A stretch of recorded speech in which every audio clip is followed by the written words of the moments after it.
Hello friends, இன்றைக்கி நம்ம எங்கே போகிறோன்னா, இன்றைக்கி வந்து பேரண்ட்ஸ் மீட்டிங். நிறைய பேர் வந்து கண்டிப்பாக இந்த பேரண்ட்ஸ் மீட்டிங் இன்றைக்கி அட்டன் பண்ணியிருப்பீங்க. ஏன்னா அதுக்கு அடுத்த வாரம்லாம் லீவ் வருது, ஆஃப்லோட பேரண்ட்ஸ் மீட்டிங் இன்றைக்கி. அதனால வந்து சாண்ட்ராவை கூட்டிகிட்டு போயிருந்தோம். தனியாவும் கூட்டிகிட்டு போவோம் எப்போவுமே பேரண்ட்ஸ் மீட்டிங் அப்போது அந்த ஸ்கூல்லாம் பார்ப்பால, அதனால் கூட்டிகிட்டு போவோம்.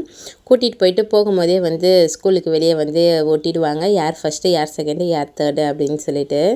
போகும்போதே வந்து பார்த்தாச்சு சாண்ட்ரா வந்து என்ன ரேங்க் எடுத்திருக்கா அப்படின்னு சொல்லிட்டு. சரி பார்த்துட்டு மார்க்ஸ்லாம் எப்படி எடுத்திருக்கா அப்படின்னு சொல்லிட்டு உள்ளே போய் பார்த்தோம். இங்கே வந்து ஸ்டாண்டர்டாக இவளும் இன்னொரு பையனும் தான் மாற்றி மாற்றி எடுப்பாங்க. இந்த வாட்டி என்ன எடுத்திருக்காங்கன்னு பார்க்கலாம். உள்ளே போயிட்ட உடனே மேம் வந்து மார்க்ஸ் எல்லாமே காட்டுவாங்க. அவங்க எழுதின எக்ஸாம் பேப்பர் எல்லாமே காட்டுவாங்க. சாண்ட்ரா ஹேண்ட் ரைட்டிங் ரொம்ப அழகாக இருக்குது, தமிழ் ஹேண்ட் ரைட்டிங் ரொம்ப ரொம்ப அழகாக இருக்குது. எனக்கு தமிழ் ஹேண்ட் ரைட்டிங் நல்லாவே வராது, மூக்கு வச்சு எழுத மாட்டேன். ஆனால் சாண்ட்ரா இப்போவே வந்து அந்த மூக்கு வச்சு ரொம்ப அழகாக எழுதுகிறா தமிழ்.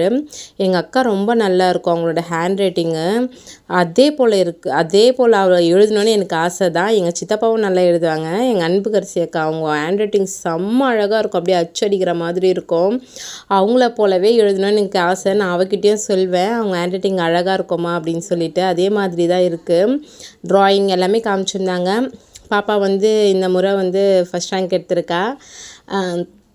இன்னொரு பையனும் இவ்வளோ தான் மாற்றி மாற்றி எடுப்பாங்க. இந்த முறை ஃபஸ்ட் ரேங்க் எடுத்திருக்கா, ரொம்ப ஹாப்பி.